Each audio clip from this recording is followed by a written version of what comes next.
Welcome back to Cover Slaves, the show where we play Warhammer 40k, and there's nothing wrong with that unless you look on the internet. With me today is Jason and An00bis, who is playing Tau. We can't fault him because he made new stuff. And with us today is Aaron, aka Thanos, who's bringing... Daemons. Sweet. And his demons are very, very nice, man. They're fucking choice. So yeah, we're gonna do, was it 2,000 points? 2,000 points. Yep. Cool. I won't be playing, so I can actually film it. And yeah, we'll be back with our armies and lengthy discussion of terrain and possible dick pics. So I'm going to do a quick rundown of the terrain rules that we are going to be using today.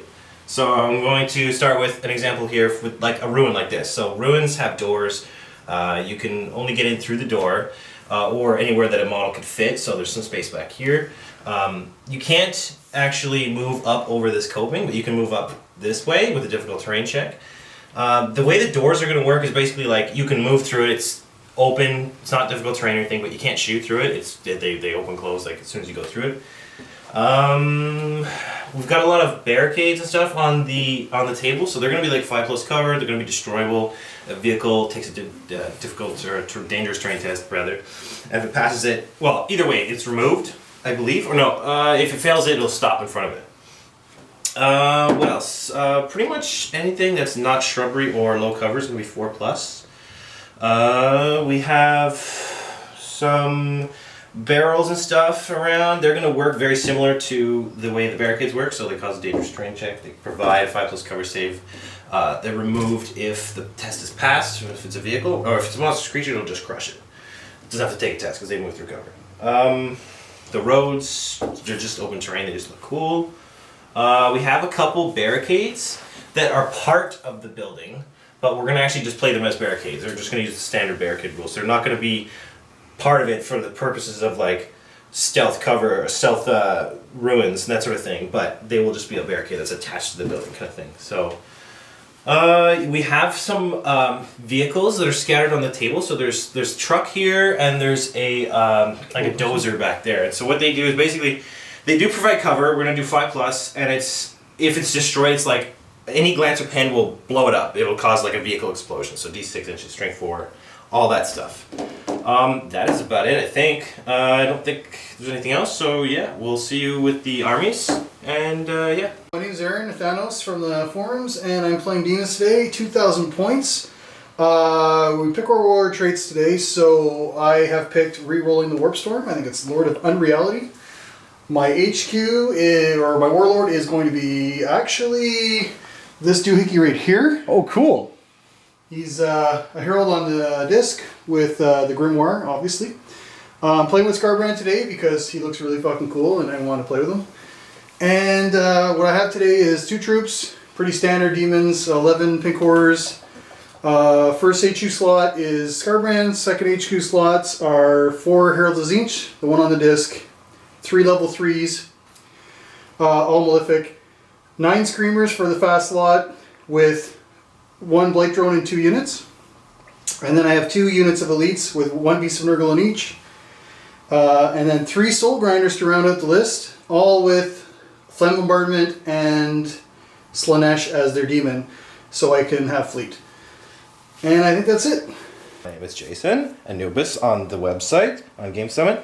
Okay, so I'm going to start off with my warlord. So this is the big suit commander here. He's got all the stuff I usually take. So he's got 2 fusion blasters to chip. He's got the honor gauntlet, the big suit, and feel no pain, and a shield. He is my warlord. He has Master of Ambush. Surprise, surprise.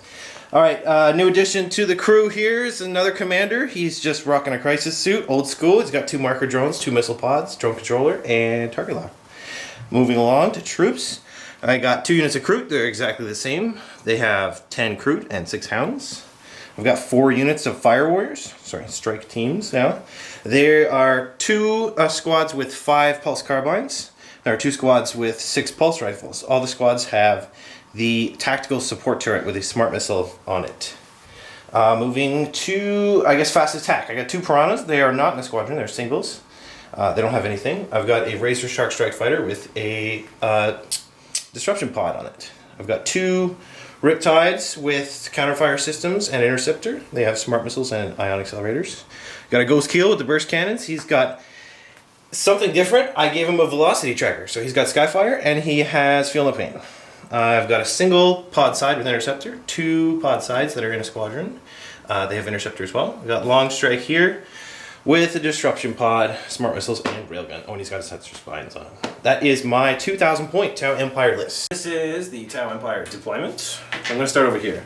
So with what I deployed the broadsides, the piranhas, the fire warriors, the crisis suit commander, broadsides, or sorry, 1 broadside here, more fire warriors, long strike, piranha, more fire warriors, and then I held back my infiltrators. Anything that could infiltrate, infiltrated. So that was these Riptides, these Kroot, the commander, this Ghost Keel, and these Kroot. They are sort of deployed in defensive positions. That was my deployment. We'll see you in reserves. So for my reserve, I have 1 reserve, and that is my Razor Shark Strike Fighter. I'm trying to not get shot up. I've gone second. My deployment is going to be as such. This Pink Horror Squad, they need to survive because they're only 4 sacrifice I've rolled.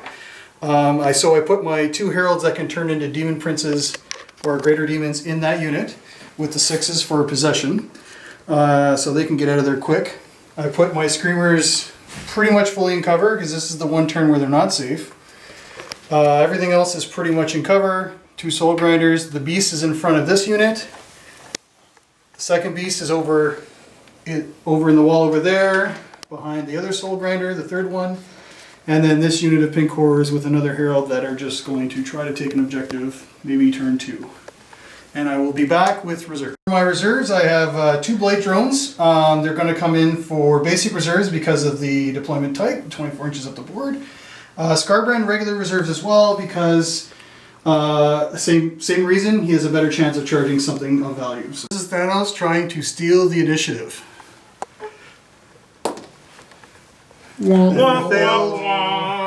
So the help is not coming from that, and we'll see you at the end of turn 1. The end of the first Tau turn. So I'm going to start over here. So Ghost Keel kind of moved up with the marker lights from the drones, from the secondary commander. He fired here, he did a couple wounds, didn't really kill a whole lot. He moved back in the assault phase. Drones ditched out of the piranhas. Piranhas kind of moved up to defend. Kroot are just chilling. Broadsides back here, fired over here as well. They killed, I believe, 2 with their high yield missile pods. All the strike teams dropped their tactical turrets out and fired their smart missiles. All the smart missiles fired at the Beast of Nurgle. There's 1 there. And 1 back here. They both received 3 wounds out of their 4. So neither of them are dead. They still have 1 wound left. No first blood. No first blood. All the battle suits and stuff, they're kind of just sort of corralled here for now. The commander had jumped up here and fired his fusion blasters there, but to no effect. And then he got a 12-inch thrust to jump back here. The drones from the other piranha dished out here. And this strike team is just chilling here with their smart missiles. Long strike back here. Rolled the 1 for his shot. Like he often does. Alright, so that's the end of turn 1. We'll see you at the end of Demon turn 1. At the end of turn 1, what has transpired? Pink Horrors and Herald here did nothing but Cursed Earth, so +1 invul save to demons within 12 inches. So the bubble will affect these 2 soul grinders. Awesome. I also warp stormed for a +1 army-wide invul, called by my opponent. Thank you, Jason. So these are actually not 4-up, but 3-up. Oof. Over here, Beast of Nurgle charged and failed, even actually having 8 attacks, failed to destroy this piranha. Not 1 6. So he's probably going to die. The other all 3 soul grinders shot, didn't do much, put 1 wound on this, 1 hull point on the piranha. But night fighting's in effect, so that's sort of makes sense. Too, eh? Killed a couple Kroot here. I think we wounded a couple over there, but they made it out alive. Summon over here, we have a slightly depleted 2-man unit of Screamers, and but the book did go off, the Grimoire. So this is actually a 2+ invul save on that unit this turn, and it's siege, so they reroll their 1s, which is crazy. Oh god. The other Beast of Nurgle here just started to jump in there because he likes that light. Summoned a Bloodthirster with Possession, so he's coming in, D-weapon, nice stuff like that if he ever gets his charge off. And then finally our last unit over here, the Herald. 1 Herald was successful at summoning a Greater. The second Herald failed with 8 dice, so he took a Perilous, took 1 wound, And the unit tried to use sacrifice to get another herald out, but they failed as well.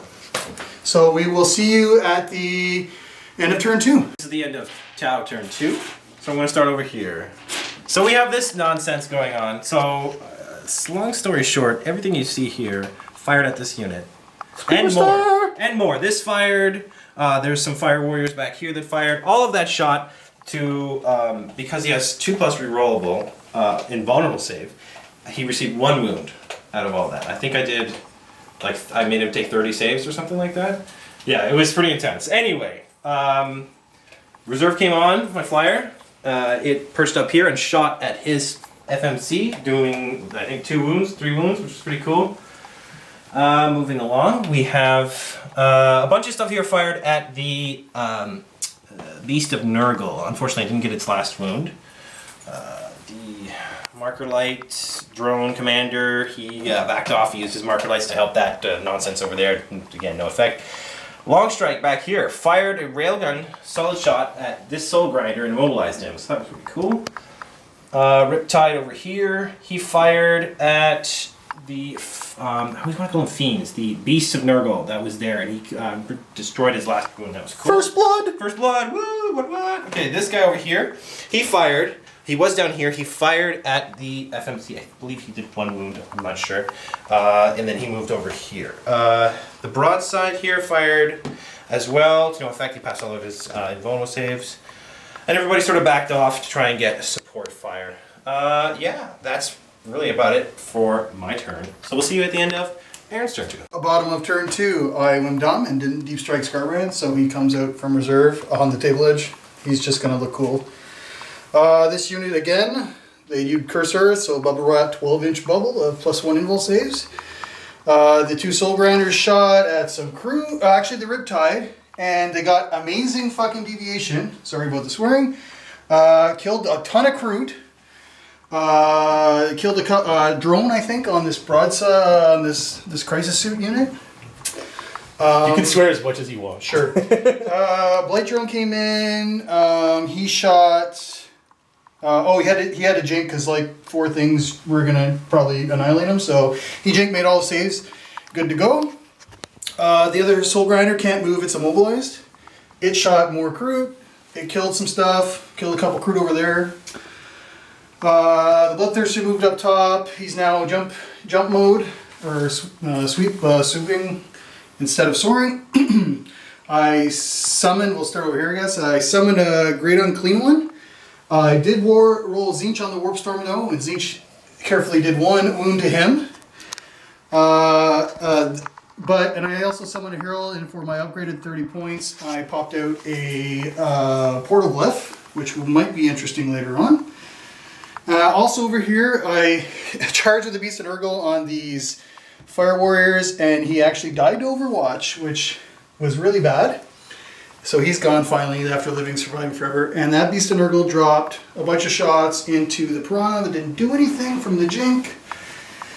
And lastly, my Screamer Star assaulted the 2 broadsides and carefully took them out. So that really is going to mitigate a little bit of the shooting that we have. And that is everything now, so I'll see you at the bottom of turn 3. End of Tau turn 3, so we're going to start over here. So the Piranha that was over here, kind of booted up over there, used his flat out to get up nice and close. Fire Warriors in here moved up, they got rid of their turret. Commander moved out here and fired on this Soul Grinder, doing a pen and a glance. He saved the glance, the pen made him snap fire. This broadside here used his smart missiles in conjunction with one of the Riptide smart missiles to destroy the Bloodthirster that was up there. It's worth noting that both Riptides were on Ripple Fire, as they have been pretty much the whole game. The other fired all of its smart missiles again with all of the tactical turrets. They all fired here and did a number of wounds, managed to thin them out a bit. The Kroot rapid fired as well, and the other squad moved up towards that objective. The Piranha here kind of moved to block. I don't know what he's doing. It's sort of last stand. Maybe he can stop them. I don't know. And then in the assault phase, everybody kind of clustered up for the inevitable assault. over here. It's the Ghost Keel tried to charge up his blast, and it scattered like perfectly right here and missed. It didn't kill anybody. Didn't kill any crew, but didn't kill any of the these things. The commander here also fired over there with his missile pods. He killed, I think he killed one. Long Strike fired a submunition blast over at that unit as well. Killed a number of them. What else? The drones scooted up over here. That's about it, really. Yeah. So yeah, that's it for Tau turn 3. We'll see you at the end of Demon turn 3. Demon's turn 3. Scarbrand moved up. That's pretty much it. Pink Horrors moved and ran onto the objective. They have Bubble Invul again, Cursed Earth. Soul Grinder 1 moved up, shot, didn't do anything. Soul Grinder purple one moved up.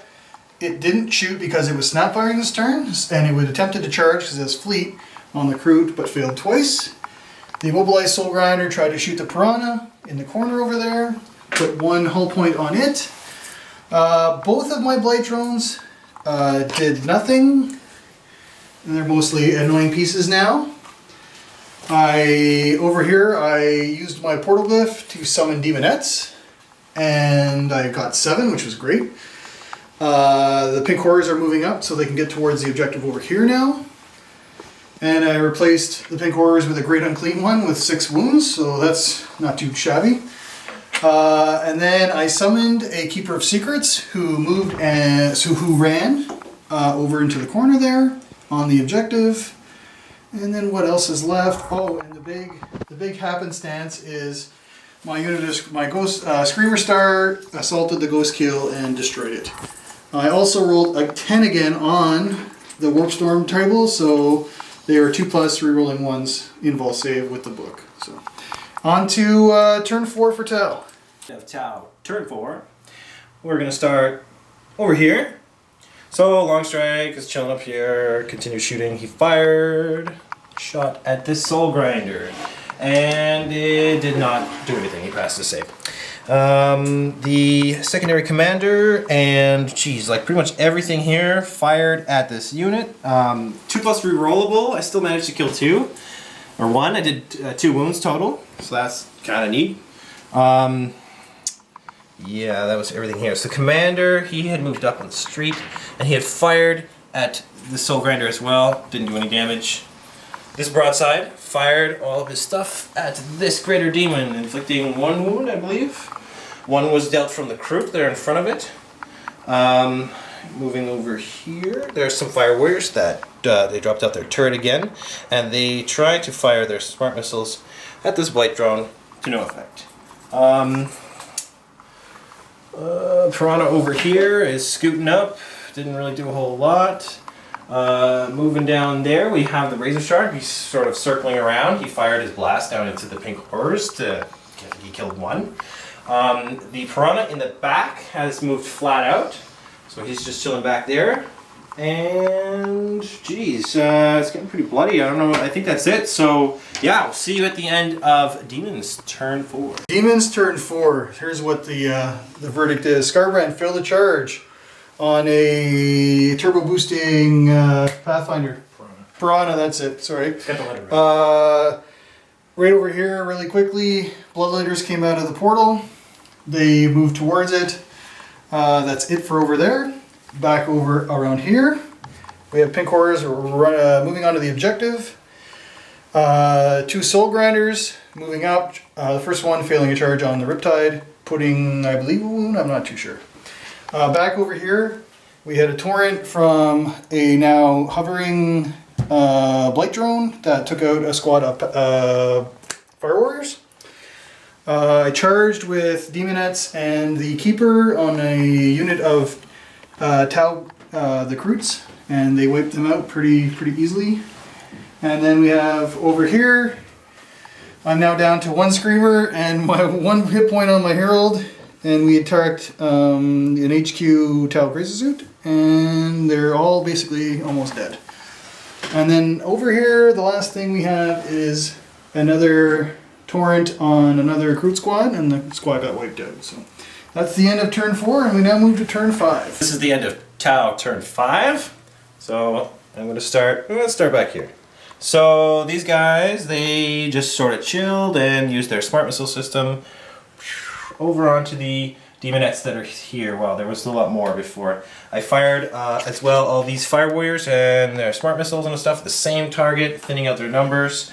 The riptides that are there, one of them fired at the greater demon of Slanesh that was there. The other fired at this soul grinder. Now they were actually over here. It's worth noting they both engaged their boosters and tried to get over to contested objective. Moving along, this broadside here attempted to get the last hull point off the soul grinder, did not do so. The commander tried to as well, he did not do so. Longstrike moved down off the hill and fired a pipe plate into here. There's a bunch of horrors, or whatever they're called, I think. Pink horrors, they were chilling in there. I killed about 6 or something. The razor sharks flew over and, I almost said swam over, flew over and fired its pipe plate in as well. Killed a couple of them. What else? Geez, it's really... Yeah, okay, over here we've got some piranhas. They both turbo boosted up to attempt to contest that objective, maybe a line breaker. We'll see how that goes. Geez. Yeah, that's it for, for this turn. So, yeah, we'll see you at the end of Demon turn 5. Demons turn 5. So there was a drone squad defending this crisis suit commander, and I wanted to do I charged through the drones. I shot them first. I actually killed one and they ran away. I chased them down. No, I didn't chase them down, they just died. But on the overwatch of the charge, Because of support fire. oh no, that's over here. So, oh yeah, because of support fire, the long strike shot the soul grinder dead. There was a massive flicker fire here of 3d6, which I barely ever used, but it was great against the fire wars. Killed most of the unit. They ran away off the table. They're gone. Then we fast forward over here. Blight drone put no wounds on that Riptide. I rolled Warp Storm and got Corn, and there was 3 demonettes on that objective. They all died from a blast down plate. The Soul Grinder charged a Riptide and killed it. So it's gone. But it took us 1 smash pen, and but it was a 1, so he survived with nothing. I went on the within 3 inches of the objective here with these pink horrors. They flicker fired the Piranha and killed it with a 46 massive flicker fire. And then I charged with the Great Unclean one on the other Piranha and did absolutely nothing. So that is the end of my turn 5, and we rolled to see if the game continued, and I rolled a 1, so the game has ended. So the final score is there's pink horrors covering, they are objective secure, they're covering this objective here. For 3 VP. For 3 VP, and then we have the pink horrors over here taking that objective for another 3 VP. The other objective over here is contested with the Herald with 1 wound left. So that's nothing, and the other one over here is also contested, so that is nothing. So that gives me 6. I have Linebreaker, which is 7. And he has First Blood, so it's 7-1, the final score. See you at the post-game show. Welcome to the post-game show. You just watched Jason and Aaron play 2,000 points. At least you skipped forward, because I know you didn't watch it all. I have analytics. So let's get right into it. Thanos, give me your MVP. Moonface. Moonface. Yeah, Moonface, definitely. The 5 turns, 4 to 5 turns. The book went off, the grimoire. 2 of those turns, 10 on the Warp Storm because of rerolls, and an unkillable unit is an unkillable unit. So, and they sucked up bulk of the fire all game long. So, him in that unit was definitely the MVP. Epic fail. Scarbrand. yeah. Messed up the Warlord trades, couldn't really figure it out. The Warlord trade worked out, Scarbrand didn't. Should have deep strike him. This is what happens when you never use a model before. 225 didn't break the list, didn't make the list, but yeah, he's definitely epic fail. Did nothing. Jason, MVP. This one's gonna be a little different. I'm gonna give it to both Riptides. We'll just give it. Can't do that. Okay, well, it's one of them The one that survived. Yeah, well, the idea is that they both basically did the same thing, and they showered the entire board with smart missiles the whole game. Right. You're the one that looks cooler. They dropped the one that survived. All right. I think that was the one anyway. So they fired, they helped kill the what do I call them? Fiends. The Screamers? No, the Nurgle things. Oh, the Beasts of Nurgle. The Beasts of Nurgle. So they helped kill those. They helped kill the guy that was up there with the smart missiles. They helped kill Bitch Tits there. Soul Grinder? They Yeah. killed 2 Soul Grinders? One Soul Basically, yeah. Did they one. kill one? Yeah, one. I don't think that was them. Oh, really. they contributed to it probably. 'Cause he had 3 hull points. I Right? think there was the commander working on that Right. the whole Maybe. game. Yeah. Epic fail. Epic fail would have to be, you know what, believe it or not, I guess one of the piranhas. I was going to give it to both, but You can't. I can't. So Which one? the one that died. George. Yeah. Okay. George's take. So I don't know, they didn't do a whole lot. They kind of They didn't. speed bumped it like for one turn, but like they just sort of failed in all of their. They their almost roles. got you longer though. Almost. But they didn't. Aaron, 2 minutes or less thoughts on the game. Good game. Don't like playing this scenario, just because it takes an extra turn to What, usually... Crusade or? No, well, the Deployment? Deployment, yeah. Short table is. Yeah, short table edge is just takes longer to get an assault, and basically I can't play until the assault. But besides that, good game, interesting. The Warp Storm kind of decided the majority of the game, but that's sort of the Demon Codex. Yeah. Codex random. Yeah. Yep. Besides that, faced Hal a lot. Jason's faced Demons a lot, so it's pretty much we know what to expect, and, and neither of us really enjoy the matchup. So. Which is funny. We both enjoy each other's company very Yeah. much, but we hate each other's army. So yeah, I'm just getting that out there. Yeah. Jason, 2 minutes or less thoughts on the game.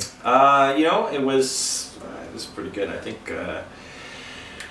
maybe if I picked that deployment zone, it might have gone a little differently, possibly better. I don't know. I thought about this after that. This wasn't as defendable as I was imagining at the beginning. It kind of ended up being annoying to work around. Here, I probably would have had 2, high ground positions to shoot from and a little more open ground. I think I played it okay, but I probably put too much on that Screamer unit.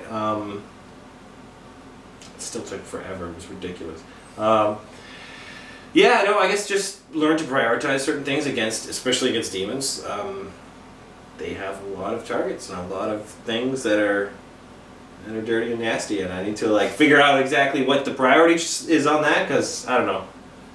Screamers are interesting because it's like the wave serpent. It's like- I'm just gonna not shoot that. I failed everything. Fuck it. I think you might be right about the other side, because I got bottlenecked with the 2 Soul Grinders all game, and then I'm looking at that opening there. I can't get any of my graders through that passage. So there's only two paces to get through, and 3 Soul Grinders just can't get through. Exactly. So you could have done the scenario you're talking about, like the creating like traffic jam. And you would have just had a lot more models survive that way. We used to encounter that a lot with the bigger games, a lot of vehicles. Especially when we played hard players. Well, remember saying about Ryan, the whole we just have to keep the tank in the middle of the road, it'll block all the road. They didn't care about killing the tank, they just want to mobilize it. Yeah. It's the same thing in this. If we're playing with rules without, melting through everything, it's fucking hard to deal with something that's immobilized right in front of you. You have to go around. Mm-hmm. You can very much slow people down. It's critical, man. Mm-hmm. Choke points. Or you can play without terrain. We can do that. Sure, let's just play on parking lot. Just let her rest. Yeah. Okay. My thoughts on the game, very quickly. Very interesting watch. I learned a lot. You're right. The warp storm table is, who knows? Yeah, exactly. I can never play demons for sure because I would just having that much out of my hands. But my thought is it's funny because it reminds me of Maelstrom, the scenarios where it's just sort of it's you can't even say you're almost playing against it. It's really bizarre. Yeah, and like I said, you can't count on anything. You can't. You just don't know. And you attacked yourself, losing the 3. I actually, if you don't count the 2 10s, I did much more wounds to myself than I did to you that game, right? Yeah. So. Yeah. The summoning is interesting. That's not the word I'd use. Well, no, but again, you have to get momentum. Yeah. It's where they are, not just that you summon them. Yeah. It's great that you have a great demon, but if it's 7 turns away from doing anything, It's the Scarbrand effect. Well, he's over there. Right. He's scary, but he's over there. Yeah, and the rule book 3 turns turnaround is rough on the flyers, but it's net gain in points, and basically what you're looking for is like to suck up shooting anyway. So if they suck up shooting, Are you talking about the FMCs or the the FMCs Yeah. and the graders as well. Like they just suck up shooting. So like Yeah. if you can absorb enough wounds, you're just going to win late game because Still it's more worth it. models. Yeah, it's all win-win. Yeah. But there's not enough in the codex itself, like without like depleting by other means, unless you play with like demon princes. So Really hope they get a new codex, not just like new units. That would be fucking that would be cool. What else? Last on the game is simply deployment. Very important. Very important where you deploy, how you deploy, your plan going in. Yep. Huge. I think both of you need more disruption. Because You think he needs more disruption? Yes, because it's not so much. It's how he's doing it. We're like more outflank. Like outflank can just be disruption. Right. Let's put Right. it that Right. way.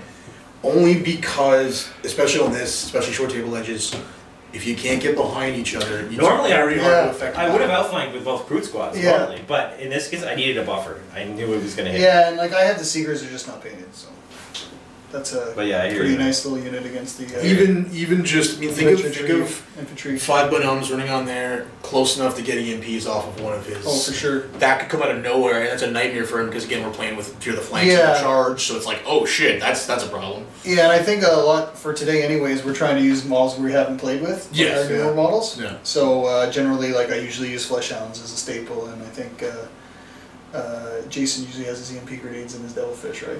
Yeah, it's sort of Yeah. I've been changing how I play. Yeah. So we basically wanted to play with new models or just change up some strategies, and I think next time you guys square off, it'll be interesting. yeah, I don't think we usually play 2K, so 1500 is. More to speed. We got a few more things than we used to have. I had like the Yeah. light drones, and you had the flyer, and the flyer did really well actually. I thought Yeah. that was Yeah, it was pretty impressed by good. their flyer. Pretty good for his first game. Definitely. Usually models die horribly and do terribly when you've just finished painting them and played them, but it was, The ghost kill kind of, yeah. yeah. Happened to him again. Well, at least he shot some stuff. this time. He did his thing. He just got outmaneuvered. So I mean, there's not really any way to stop that. Well, that's pretty much it on the game. We can move on to our favorite topic, shit talk 40K, where we just kind of shit talk 40K until the battery runs out. Yep. So, anyone want to start? Topics of 40K relation you'd like to discuss? Well, I don't like formations. I just dislike detachments even more. I hate them both. I like rules having finite things and abilities, and like you have positives and negatives, and when you just lose all the negatives and keep all the positives and gain special benefits, it just doesn't make sense. Mm-hmm. I dislike. Well, sorry, you finished your thought? Yeah, that's. I was gonna say I dislike how there's like internal balance within each codex, but they're different. So you have one book, like I hate to say it, but it's like what did they expect would do well all the time against your book?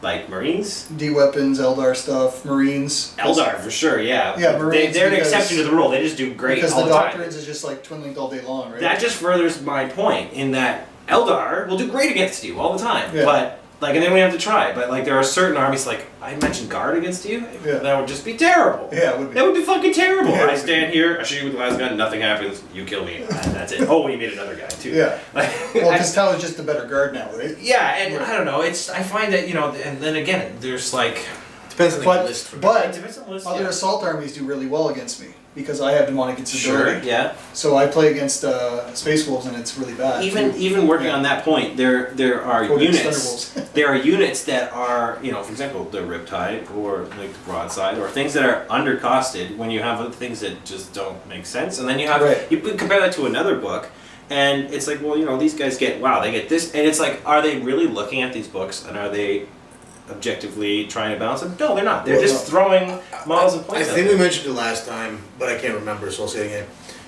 Jay has the normal list. He runs kind of like 1,500 point-ish.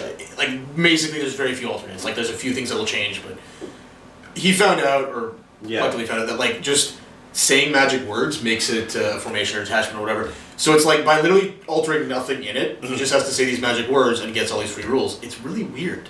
There's no points associated. Why would you ever not do that? I wouldn't have to go There's out just and no buy downside. I wouldn't have to go out and buy anything. I would just literally take the list I always take, and that would be able to make all the units in the army shoot as if it was one thing, and I'll benefit from one marker light hit. So I could make my whole unit ignore cover against one target, and all one shooting attack for nothing. I just say that. Even if you never use the ability, Yeah. but you might. Yeah. Like, it's just the whole back to, if I can have 2 cookies or 1 cookie and it's both $1, why wouldn't I always have 2 cookies? Yeah. Like, it's Yeah. so stupid. Yeah, we were mentioning earlier about how the formation matrix changes your allies essentially, because you could just have like a formation as a your secondary detachment. Oh, God. And I've already gone cross-eyed. I have no idea what he's talking about. yeah,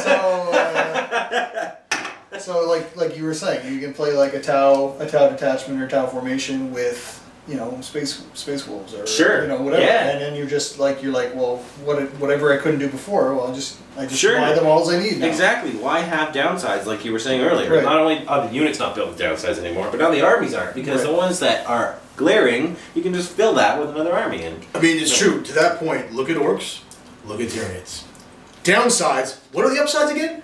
Upsides, what's an upside? Like, it's... that is a fuck? perfect example of my previous point, where you have these armies where you're like, okay, take Eldar, and you're like, who the fuck was on what, and where do I get it? When this book was made. And then you look at Tyranids, and you're like, what happened? Yeah. What the fuck happened? Jervis and Phil Kelly went to Las Vegas. Yeah. Shit got crazy. Codex got Yeah. They have the Flyrant, the Moloch, and then if you don't take a formation, you just lose. Remember when they terrified? Basically. Yeah, because they have like Games. the Leviathan and That's what started this whole thing, man. It was Mike Brandt, I love you, but we need formations because my nids suck. Well, now we're down the rabbit hole. Hard to come back from that one. It's impossible in gaming, not even just fucking miniature gaming, but in gaming. The second you give people DLC or shit that makes it unbalanced, you can't go back. You can't take that shit away. They'll mod it if they have to get it back, right? So I don't know, man. Like, just keep. well, they going don't down mod this it, fucking They hill. haven't FAQ'd since ever. That may be coming Yeah. back. I really fucking hope FAQs come back because we need them Yeah, so remember those? badly. You can get a room of 5 people to FAQ once a week. It's not difficult. They The can outsource it to gamers. I don't The understand. last thing they FAQ'd was like the most obvious thing ever, which was you can't jink when you're immobilized. Think of how long you could jink when you were immobilized until they fixed that. Like 6 months or something? And there's still so much more work to be done, and they just don't care. Oh yeah. Just buy our shit. Yeah, well, we came up with that today, right? The Jinx lasting basically almost And it's funny 'cause indefinitely, like it only comes up with Interceptor. Like, that's Yeah. the only time you're ever really jinking in your own turn. Yeah, and why would they not? I don't know. Address that somehow. Either way, even come out and say like, yeah, this is. I hate when my storm gets intercepted, and it's like, you don't do anything to it, but just making it jink made it like completely impossible to fire for the next Yeah. while. So it's like, You fucking. I'm pulling my hair out. What's going on? So I just hate fire Interceptor Smart. in general. But So Jinx removed, but you still snapshot. So So I just fire smart missiles at him to be nice. Like, you don't have to check. Don't worry, it's dead. nothing. I tricked I'm a you. terrible person. Yeah. Which ones are those again? I don't know. Is there anything else like 40K wise? Shit, new stuff coming out, this, that, whatever. Like the battery's still running apparently. So. I don't know if I mentioned this last time, but I don't like that my new codex is a codex. It's just I don't even know. Is there? I think there's new fluff in it. I don't know. I've looked at the rules, which is basically all it is. Thankfully, I didn't pay for it. Somebody gave me a link. Yeah, it was nice. Thank you. That's illegal, sir. Yeah, I looked through it and skimmed through it, and then I looked at the formation and I'm like, hits her armor to ignores cover. What? I removed all sharp objects That's from like around me. that's yeah. like half of a fucking psychic tree for free each turn. Sure, why not? I You know what? Yeah, it just made my brain hurt. What's next? The formation's going to make it so that your model is constantly in range. You just get to place it in range of whatever you want, and it automatically passes all of its armor saves or something. Why not? Let's just let the game run itself. You know, just why even play? Just why even maneuver? I got cut off. Who knows? Talking about fun, talking about online, talking about the game. Everyone talks about having fun games, being casualty, positivity, nice, all these things. But man, like everyone who cares the least apparently about winning seems to care the most about losing. And again, like there's nothing fun about being on the receiving end of a large blast vindicator shot on your 5 Terminators. Nothing is fun about that, right? You can have a good attitude and go, oh whatever, I lost them. But there's nothing fun about that. Yeah. Sometimes in a game, you can have the most gentlemanly person, the nicest, most polite, considerate person who listens, whatever. They still steamroll you. Mm-hmm. Like it's not a fun It's a game experience. of conflict. Like it is. War isn't fun. Yeah. There's a winner and a loser. When people go on about like win at all cost or whack or whatever, like wouldn't you kind of want your general not to, I don't know, be reading a book? Like maybe he should be commanding and making sure his men don't die, and it's fucking patting all over. It's, you know, a soldier, I can't remember the quote, but he's basically saying, it's not heroic to die for your country, it's heroic to fucking make them die for theirs. Like, fucking kill them. Yeah. Like, I don't know, that's just my view on the game. I'm really anal though, so... I think it's the scope too that like of the game itself and for the fluff wise that like, you know, you in some circumstances like you can lose a battle and win the war. Like if you have determining models left, like it could play a bigger factor down the road.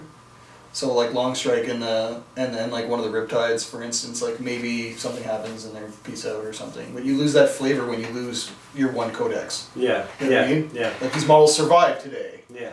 You know? But I lose that flavor when I'm now playing 3 armies. Yeah.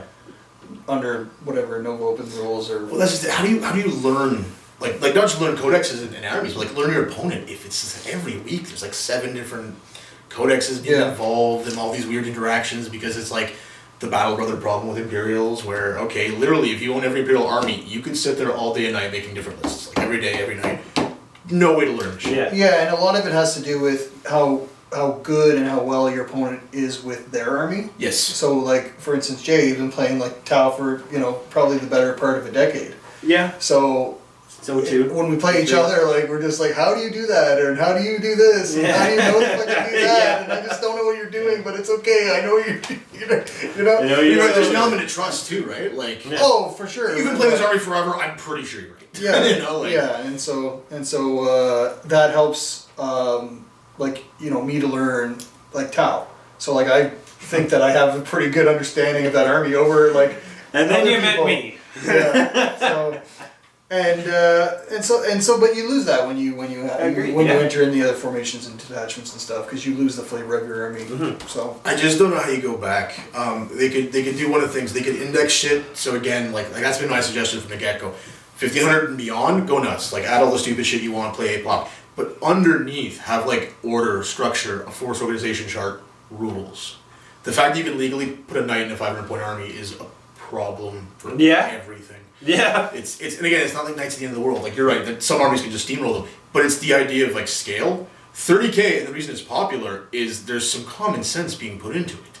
You're not going to have a fucking Primarch in a 1,000-point battle. You're not going to have a super heavy in a 1,000-point battle. Yeah.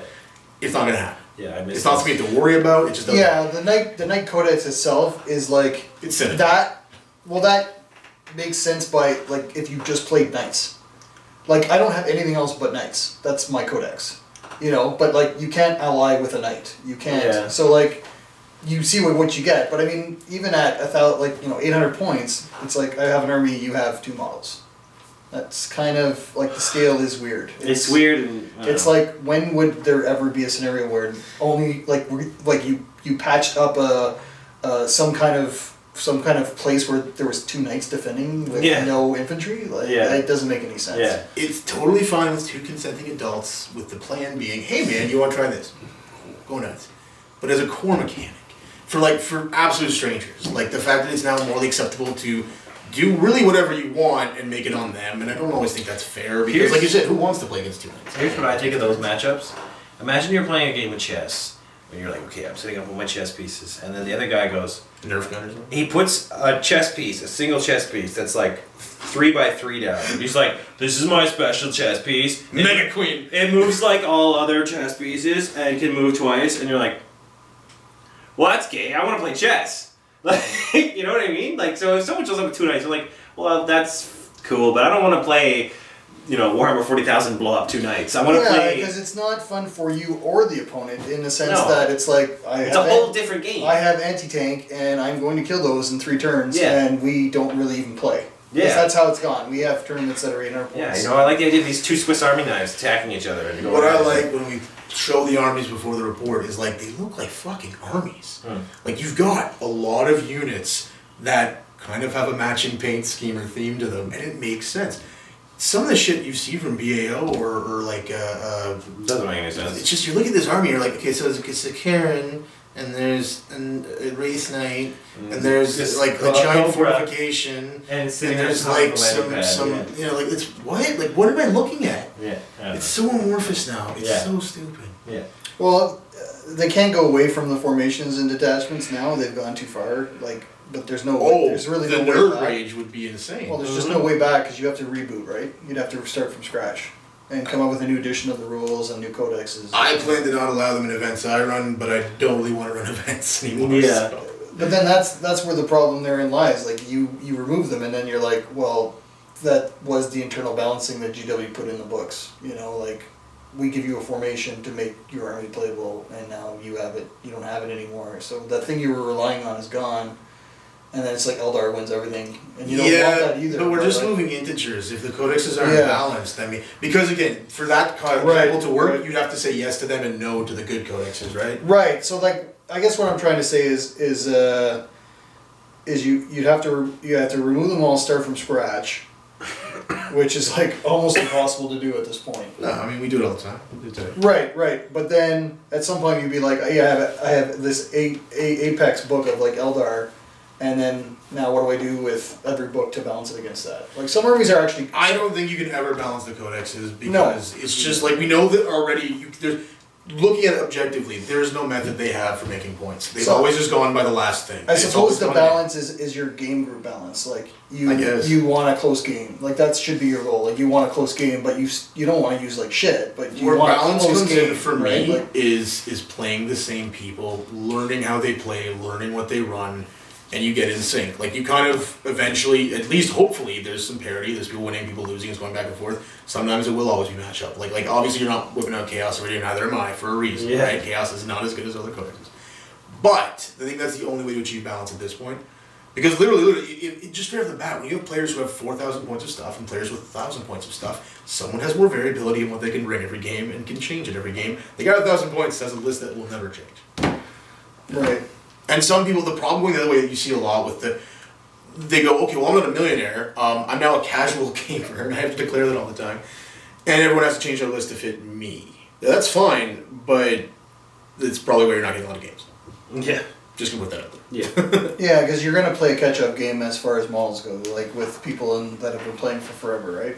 Yeah, and you're like, what did So- you expect? I mean, someone's been playing for 10 years, they have everything. Did you expect to win instantly? Like, I think it would take a couple games to beat them, you know? Right. They probably And, never do. and at the same time, like a lot of people in any game, really, they're going to leave the game if they don't. Like, you just constantly lose over time, and they don't know why they're losing. Like, well, I won't bring up names, Yeah. but you were saying, like, there's someone you play, like, quite often, and it's just like, you just keep winning, and it doesn't really matter what you use. Yeah. I mean, that could get really frustrating for that person. Yes. Yeah. And it's like not like you're trying any more or less. It's just frustrating because they're just behind where you are. Yeah. You know, so What I've never liked is, hey, can you just like not run this or that next time? And I'm kind of like, why don't you make a better list or buy something? Because that's kind of how it well, works. yeah. Like, And you're it's not just- someone who's just going to be like, oh, gotcha. No, you're like, this is what is good against this model in your book. Maybe you should. On you a know, bet, I think can about- not take or like, give them Death options. Centurions, but realistically, like I want them because they're good. I hate the models. They're Yeah. it's not a theme for me. Trust me. No, and there's ways like you kill them. You Yeah, know? Like you absolutely. don't want to get shot by them every turn. Just kill them. Yeah. You know, like I've developed ways cracking those guys out. you know, like but. Well, if you don't like that, kill it. You know, Yeah. because you can kill everything in this game. So Most things. Yeah. Yeah. 2 plus rerollable kind of tests that, but hey, you did kill over average. You killed the whole considering. unit. I mean, I did kill the whole unit. basically was like, I've started this and I'm gonna finish it. and that's why you lost. Maybe, but No, that was my only critique. Was just it's okay. This is me talking, not your game. Yeah. I remember games where like I've fired my whole fucking army one wave serpent and done like a hull point, and eventually I have to go, Ben, stop. Like you're now. This is about pride. This has nothing to do with efficacy or your army. And a good commander should probably see that. Instead of throwing all of his guys like some Russian commissar into a fucking fray, he should probably go like, this isn't getting us anywhere. the thing This isn't happens doing is, anything. as Like- soon as that frustration sets in, you don't. Oh, Doesn't I know. matter how smart you are, Bloodlust. how awesome you are with whatever you're playing with. You are gonna have tunnel The vision. thing too is that I had deployed to counter them, like Yeah. in such a way that when they came around, I'm like just it was either shoot them or shoot armor 13 with like with strength 5 guns. I'm like, okay, well, Right. There was a couple things that I could have sent downrange, but I kept looking like, well, there's a wall of soul grinders coming, or there's these guys. I'm like, And the thing is like that's the thing is they're a problem for every army just because they're fucking so hard to kill. 13 armor, man. 13 armor. They don't do like a shit ton of stuff. That was basically trying to ignore. I was like, I'll keep the commander. It's a good example again though. They didn't kill a million things. They killed some stuff. Yeah. But what they got you realistically is the game. Because you get this giant block of, I don't want to go there. Yeah. It's like the Baneblade effect of like, well, it didn't kill anything, but it kept everyone 48 inches away from it. Yeah. Like, it holds this area you don't want to be. I mean, that's really what they do is they keep shooting armies honest. Oh yeah. You know? They have to make them pay, you know? Right. Especially the non-mobile ones, because like Eldar just jets around you and lasts, and you just have to take it. But some armies are getting too much mobility, and that again goes to, even if Eldar had half the shooting, their mobility is what makes they them have win. a ton of mobility, a ton of shooting. Crazy. They have a ton of durability, and they have decent close combat ability. Yeah. That's true. How fucked is that? That's like... That's not counting all the D that they got in the new book. Yeah. I swear we like 40k. I swear to God. I mean, just not 8 block, but I like 40k. I just don't like 8 block. I'm pretty sure I like 40k. I don't know. Do you guys want to end it there? Any last comments? Yeah, I have to take this. That's good. Okay, well, thanks for watching, guys. Yeah. Bye-bye! If you like what you saw, I'm supposed to tell you to join our thing to subscribe. So This is going to be right here? I don't know. I don't probably not. Can you make it right here? I'll learn. Someday. Subscribe. Press the button. Yeah. Touch the belly button. Like, woohoo. Anyway, have a good time. Bye-bye! Till next time. Man, I have to shit. Oh. I don't know what it is about playing games in this basement, but it makes people have to poo. Standing. Yeah, it's usually like I've had to shit like the first minute I come in here.